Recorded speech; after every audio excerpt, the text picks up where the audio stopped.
வணக்கம், welcome to my YouTube channel. இன்றைக்கி நம்ம என்ன பார்க்க போகிறோன்னா, ஒரு சூப்பரான குழம்பு ரெசிபி தான். நல்லா டேஸ்டியாக இருக்கும். வெண்டைக்காய் மோர் குழம்பு நல்ல சூடான சாதத்தில் போட்டு பிசைஞ்சி கூடவே சூப்பரான ஒரு சைடிஷ் வச்சு சாப்பிட்டிங்கன்னா செம்மையாக இருக்கும். இந்த சம்மருக்கும் சரி ரொம்ப சூப்பராக இருக்கும். எப்படி செய்யுதுன்னு பார்க்கலாம் வாங்க. அதுக்கு நான் ஒரு 10 போல் வெண்டைக்காவை நல்லா வாஷ் பண்ணிவிட்டு இந்த அளவுக்கு கட் பண்ணி வச்சுருக்கேன். இப்போ அதை ஒரு கடாயில் 1 ஸ்பூன் எண்ணெய் ஊற்றிட்டு இதை நம்ம வதக்கி எடுத்துக்கலாம். நல்லா வதக்கிக்கோங்க. அடுப்பு மீடியம் ஃப்ளேம்லேயே இருக்கட்டும். இது வதங்கிறதுக்காக கொஞ்சமாக சால்ட்டு சேர்த்து நல்லா வதக்கி விட்டுக்கோங்க. ஒரு மூடி போட்டு மூடி வச்சுக்கோங்க. இது வதங்கிட்டு இருக்கட்டும். இப்போ ஒரு மிக்ஸி ஜாரில் 4 பல் பூண்டு, இந்த அளவு கொஞ்சோண்டு வெங்காயம், சின்ன வெங்காயமாக இருந்தால் ஒரு 2 இல்லை 3 சேர்த்துக்கலாம். அதுக்கப்புறம் ஒரு 4 பச்சை மிளகா உங்கள் காரத்துக்கு ஏற்ற மாதிரி எடுத்துக்கோங்க. இது கூடவே 2 டீஸ்பூன் தனியா எடுத்துக்கோங்க. அப்புறம் ஒரு கைப்பிடி அளவு தேங்காய் குட்டி குட்டியாக கட் பண்ணி வச்சுருக்கேன், அதையும் சேர்த்துடலாம். அப்புறம் 1 மணி நேரத்துக்கு முன்னாடியே துவரம்பருப்பு நல்லா வாஷ் பண்ணிவிட்டு ஊற வச்சுருக்கேன். இது பார்த்திங்கன்னா ஒரு 2 டேபிள் ஸ்பூன் அளவு இருக்கும். இப்போ நம்ம தண்ணி இல்லாமல் இந்த துவரம்பருப்பு மட்டும் ஃபஸ்ட்டு சேர்த்துக்கலாம். மிக்ஸி ஜாரில் சேர்த்துட்டு இதை ஃபஸ்ட்டு அரைச்சிக்கோங்க தண்ணி இல்லாமல். அதுக்கப்புறம் தண்ணி ஊற்றி நல்லா நைஸாக அரைச்சிக்கோங்க.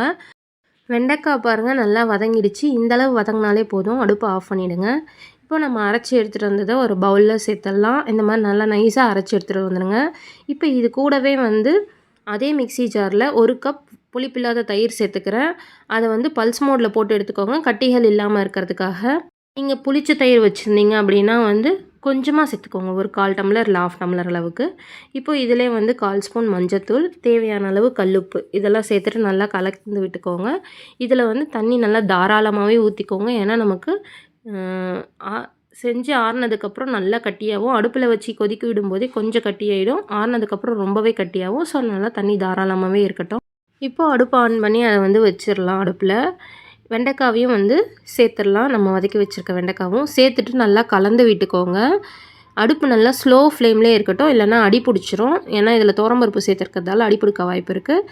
குழம்பு பாருங்கள், இந்த அளவு நல்லா நுரைச்சி வந்தாலே போதும். அடுப்பு ஆஃப் பண்ணிடலாம். நமக்கு குழம்பு ரெடி ஆகிடுச்சு. எவ்வளோ கட்டி ஆகிடுச்சு பாருங்கள். இப்போ இதுக்கு ஒரு தாளிப்பு கொடுத்துடலாம். தாளிப்பு கரண்டியில் 1 ஸ்பூன் எண்ணெய், 1/4 ஸ்பூன் ஜீரகம், கொஞ்சோண்டு பெருங்காயத்தூள், ஒரு வரமிளகா, கொஞ்சமாக கருவேப்பிலை, இதெல்லாம் போட்டு நல்லா வறுபட்டதுக்கப்புறம் இதிலே சேர்த்துடலாம். குழம்புல சேர்த்துட்டு நல்லா கலந்து விட்டுக்கோங்க. அவ்வளோதான், நமக்கு சூப்பரான கமகமான மோர் குழம்பு செம்மையாக ரெடி ஆயிடுச்சு. ட்ரை பண்ணி பாருங்கள், சூப்பர் டேஸ்டியாக இருக்கும்.